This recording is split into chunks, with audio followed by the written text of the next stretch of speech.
দিলীপ ঘোষ রয়েছেন আমাদের সঙ্গে, খড়গপুর সদরের বিজেপি প্রার্থী। এখানে আসতে পারেননি, আমরা সরাসরি দিলীপবাবুর সঙ্গে যোগাযোগ করেছি। দিলীপবাবু খড়গপুরেই রয়েছেন। দিলীপবাবু, জি24 ঘন্টা আপনাকে স্বাগত। আমি সব্যসাচী রয়েছি আপনার সঙ্গে। আর শুরুতেই সোজাসুজি একটা প্রশ্ন করি, এই মুহূর্তে যে বিষয়টা নিয়ে আপনি আবারও চর্চায়, বারবার আপনার বিভিন্ন মন্তব্য নিয়ে চর্চা হয়, আবারও চর্চা, সেটা হচ্ছে দেশদ্রোহী তকমা।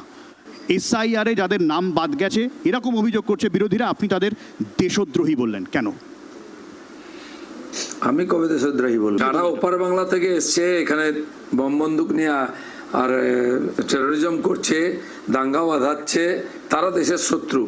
তারা যেন ভোটার লিস্টে নাম না থাকে, তারা যেন অংশগ্রহণ করতে না পারে, এটা যে কোনো ভারতীয় নাগরিক এটা বলবে। সেটাই আমি বলছি। দেশদ্রোহীকে তার জন্য আইন আছে, তারা ঠিক করবে। না, কিন্তু দিলীপবাবু, এসআইআর এর নাম থাকা বা না থাকা, তার সঙ্গে সন্ত্রাস, হিংসা, এসবের তো কোনো সম্পর্ক নেই, কাগজের সম্পর্ক।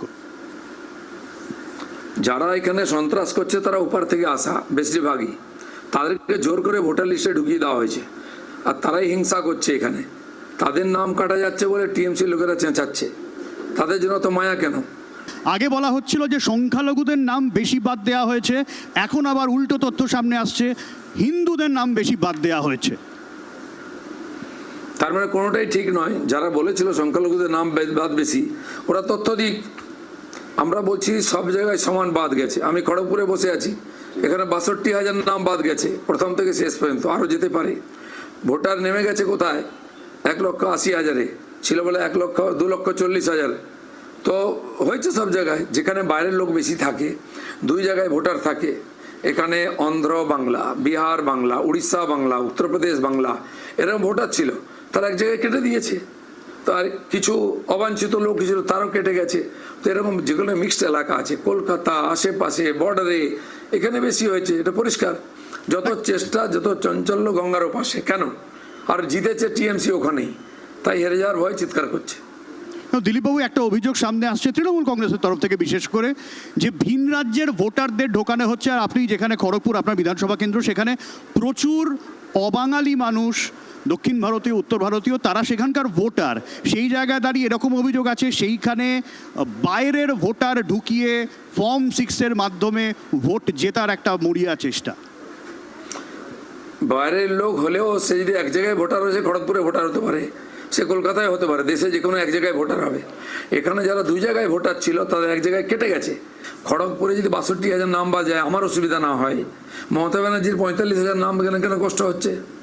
এটাই তো চিন্তার বিষয়।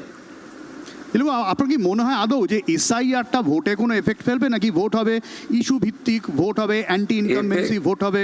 না না, এসআইআর নিয়ে কে ইস্যু বানিয়েছে? বিজেপি বানিয়েছে। যাদের হেরে যাওয়ার ভয়, যাদের লাভ ছিল, ক্ষতি হয়ে গেল, তারা বানিয়েছে। 12টা রাজ্যে এসআইআর চলছে, কোথায় এরকম তুলকালাম হচ্ছে?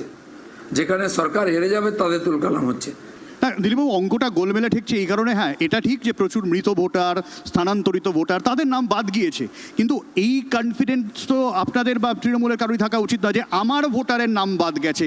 এটা তো জানা সম্ভব নয়, যে কারোর ভোটারের জানা সম্ভব নয় তো। কিন্তু তাহলে চিন্তা হচ্ছে কেন? যে হাওয়া তোলা হলো, সংখ্যালঘু ভোটার বাদ চলে গেল। এবার যিনি বলেছেন, তিনি বলছেন 30% সংখ্যালঘু ভোটার বাদ গেছে, 60% হিন্দু। আর তাই তো রেশিও আছে ওয়েস্ট বেঙ্গলে। আপনিই তো বলেন 30% মুসলমান, তো 30% মুসলমান তো বাদ যাবে না? বেশি কোথায় গেল? তার মানে সব মিথ্যা কথা ছিল। হাওয়া তুলে একটা ইলেকশন কমিশনকে একটা পার্টি করে তার বিরুদ্ধে ইলেকশন লড়ার চেষ্টা হচ্ছে। সব তো টাইটাই ফিস হয়ে যাচ্ছে। দিলীপবাবু, আপনি প্রশ্ন তুলছেন তৃণমূল কংগ্রেস চিন্তা করছে কেন, কিন্তু এরকম উল্টো দিক থেকে প্রশ্ন আসতে পারে যে আপনারাই বা এসআইআর নিয়ে এত আত্মবিশ্বাসী হচ্ছেন কেন? আপনাদের অনেক নেতা বলছেন এসআইআর এবারে সরকার উল্টাবে, এবারে আমরাই ক্ষমতায় আসবো, এসআইআর একটা বড় অস্ত্র, এরকম একটা শো অফ করা হচ্ছে বিজেপির অনেক নেতাদের তরফ থেকে। এই জন্য যে যেমন খড়গপুরেতে আমাদের বিলো 60% ভোটিং হতো, আমি বলছি লোক ভোট দেয়, কিন্তু এই যে ধরুন এত ভুয়ো ভোটার আছে, সেই ভুয়ো ভোটারদের জন্য ধরুন 25%, তো তারা তো সব ভোট পড়ছে না, ফলে ভোটের পার্সেন্টেজটা ডাউন হয়ে যায়। আর এটা শহরে হয়, গ্রামে হয় না। সেটা মাইনাস হয়ে গেলে যারা সত্যিকারের ভোটার তারা ভোট দেবেন। তার থেকে হবে এই ভুয়ো ভোটারের জায়গায় অনেকটা ছাপ্পা ভোট মারা হয়। সেই ছাপ্পা ভোটের লাভটা যে সরকার আছে সে পায়, তাই পাবে না বলে এবার ভয় পাচ্ছে ওরা। আর আমরা ভাবছি যে ছাপ্পা ভোট না হলে আমরা জিতবো, আর কোনো গণিত নেই এর মধ্যে।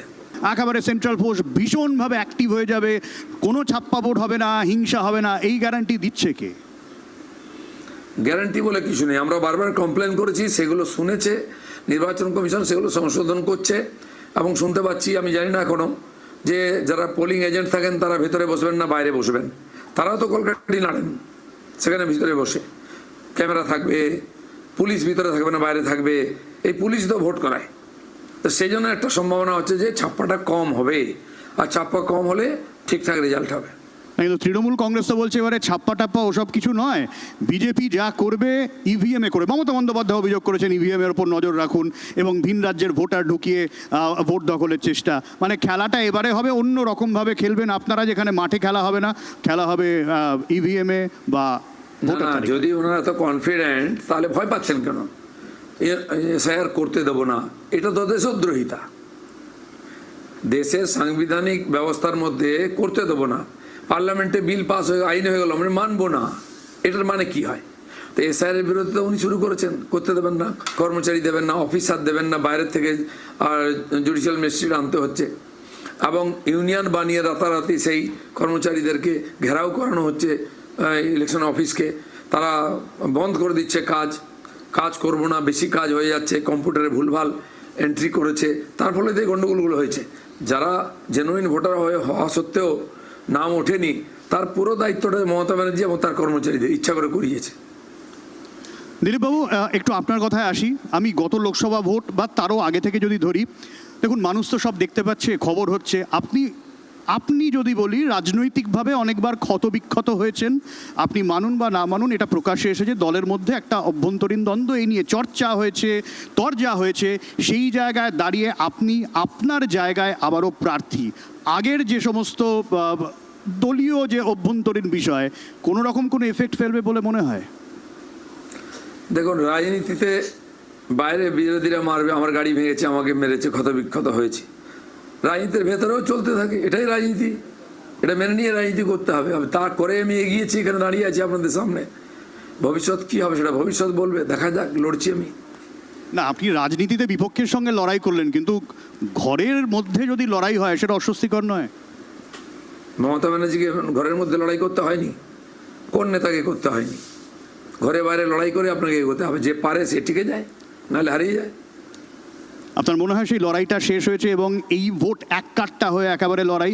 যদিও কিছু ফটো অপ সামনে এসেছে, যেখানে শুভেন্দু অধিকারীর সঙ্গে আপনি মনোনয়ন দিতে যাচ্ছেন, সেই সমস্ত ফটো অপ সামনে এসেছে, কিন্তু আপনার মনে হয় যে তৃণমূল কংগ্রেস এইসব নিয়ে খোঁচা দিয়েছে, এটা অস্বস্তিকর বলে মনে হয়? টিএমসি কি বললো তাকে যদি আমি কিছু মনে করতাম, তাহলে 10-12 বছর আমি রাজনীতিতে থাকতাম না, আর বিজেপি এখানে আসতো না। টিএমসির কথার জবাব আমি দিই না, আর মাঠে জবাব দিয়েছি বলে ভারতীয় জনতা পার্টি আজকে এখানে পৌঁছেছে 10 বছরের মধ্যে।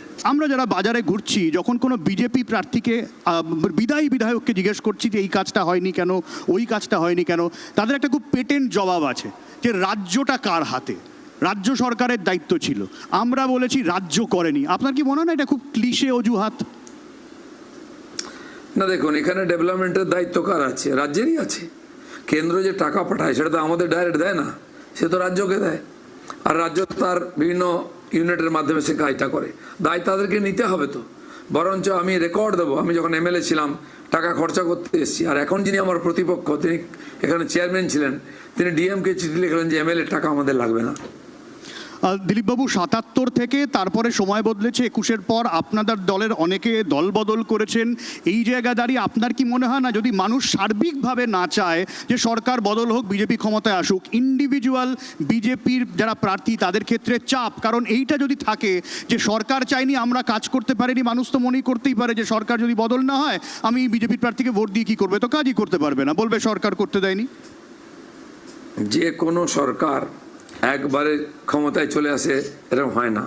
যে কোনো পার্টির ইতিহাস দেখুন, বাড়তে বাড়তে বাড়তে বাড়তে তারপরে একসময় বিরোধী দল, তারপরে ক্ষমতায় আসে। মানুষ তাদেরকে টেস্ট করে, তাদেরকে ছোটো ছোটো দায়িত্ব দেয়, যদি তারা ইমানদারির সঙ্গে কাজ করে লোকে তাদেরকে দেয়। বিজেপি এত বছর ধরে, প্রায় এই 75 বছর হয়ে গেল এখানে কাজ করতে করতে এত দূর এগিয়েছে, লোক তাকে দেখেছে, তার নীতি আদর্শ, তার লোকেদের ব্যবহার, তাই তাকে বিরোধী আসনে বসিয়েছে। বিরোধী আসনে বসিয়েছে মানে ধরে নিতে হবে আগামী দিনে আমরা ক্ষমতায় আসছি, আর সেটা মানুষ নিশ্চয়ই করবে, মানুষের আশীর্বাদেই হবে, মানুষের সমর্থনেই হবে, এর বাইরে কোনো রাস্তা নেই। মমতা ব্যানার্জিকেও এইভাবে এগিয়ে সেখানে বসতে হয়তো 3বার তাকে চান্স দিয়েছে। আমার সময় প্রায় শেষ হয়েছে দিলীপবাবু, আমি যেটা দিয়ে শুরু করেছিলাম ঘুরে ফিরে সেটা দিয়ে আসবো। আপনাকে নিয়ে এত বিতর্ক হয় কেন, এত চর্চা হয় কেন? বিতর্ক করেন আপনারা, আমি বিতর্কে যাই না, আমি বিতর্ক করি না, আমি কাজ করি। বিতর্ক করার কিছু বিষয় চাইতো, কারণ আমি স্ট্রেট ফরওয়ার্ড বলে দিই। অনেক আমরা তো মানুষেরই আপনার মেরুদণ্ড নেই, বক্তব্য দেখাই সোজা কথা দিলীপবাবু। বলতে পারে না। আপনার দলের আর কেউ সোজাসুজি বলেন না, আপনি একমাত্র বলেন?